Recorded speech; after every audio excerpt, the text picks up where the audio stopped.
If you're suggesting a lot of change, many people, of course, we know, human nature, yes, they don't like change. What does this do to employee morale, and how can you combat that? It is any type of major change. You will find a lot of skeptical people in the organization. They'll be jaded. They'll be cynical. We've done a lot in the past, and here we go again, one more time. And what's different about this? So this is where the CEO and the executive team come into play, that they have to forcefully make the case. They have to be compelling, they have to be convincing. Only the CEO can really make the case for a major organizational restructuring. The absence of the CEO in such a communication speaks volumes. That if it is a CFO or a COO making the case for the organization, employees see it. Right? Hey, if this was really truly the most important thing we're doing, why is the CEO not visibly behind this? Is there something that they're not telling us? So start with that, and then drive the change in the organization through the scaling and through the sustaining way that we talked about. It's really important to paint the positive vision of the future.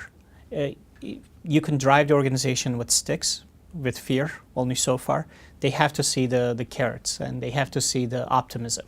Right? They have to believe in it. They have to come along. You can only beat them up so much for subordination, right? And if they don't believe it, they don't have their hearts in it, they're not going to come along with you. So the change is difficult. It can be difficult. We shouldn't minimize it. We should recognize it. We should address it head on. For us to manage the change effectively, we leverage the culture of the organization. What makes this organization unique? Why are people working in this company? What are they proud of working in this company? Even in some of these beaten down companies, people are indeed proud of something about their organization. They believed it in the first place for some reason, right? That they like what the company stands for. They like what the company does. They like how the company serves customers or the community. There's something they liked about it beyond the paycheck. So can we tap into that latent energy, even if it might be buried under one or two layers, because a lot has happened, but how can we tap into that excitement in the company? What are these employees proud of, and how can we bring it forward and say, the changes that we're making are indeed about making this company better, and here's how it's going to be better. And then tap into that pride in the organization and what the employees are excited about. Why do they come to work? So that we can use the culture as a source of energy. Right? We can use the culture to enable the change, accelerate the change, and eventually sustain the change. And the way we do that is by identifying that pride, the motivating factors in the organization, and then figure out how we tap into it through the middle layers in the organization, through the front line in the organization, not just the CEO or the executive committee sending out memos, but these people live in it day to day, right? And demonstrating those behaviors. And then ultimately seeing that what the executive company speaks is indeed what gets done. So they're not just talking the talk, they're walking the walk. The changes are indeed happening, and it is indeed about making the company better. Right? If not, people will see through it very quickly, and that's what breeds the cynicism and the scare in the organization. I just think how important company culture is. It Absolutely. really goes back to that, because that way it does help you make the change. I mean, It that does. has to already be there before any of this. Absolutely. And it's culture is one of these areas that seems to have a easy blame, right?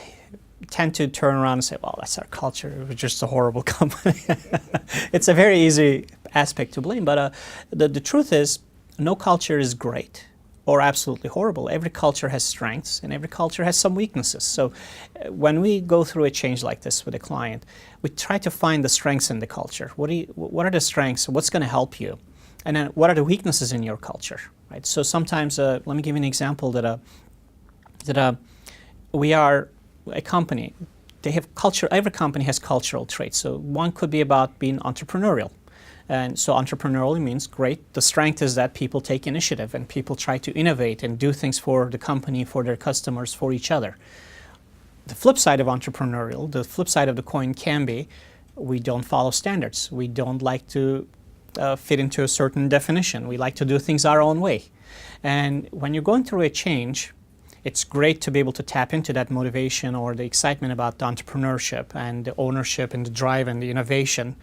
But somehow you need to get under control that individuality that, hey, we're going through a change. We do need to follow certain things.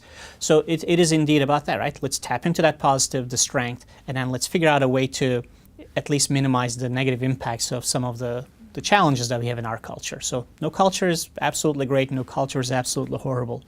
find the strengths, and then somehow fix the challenges.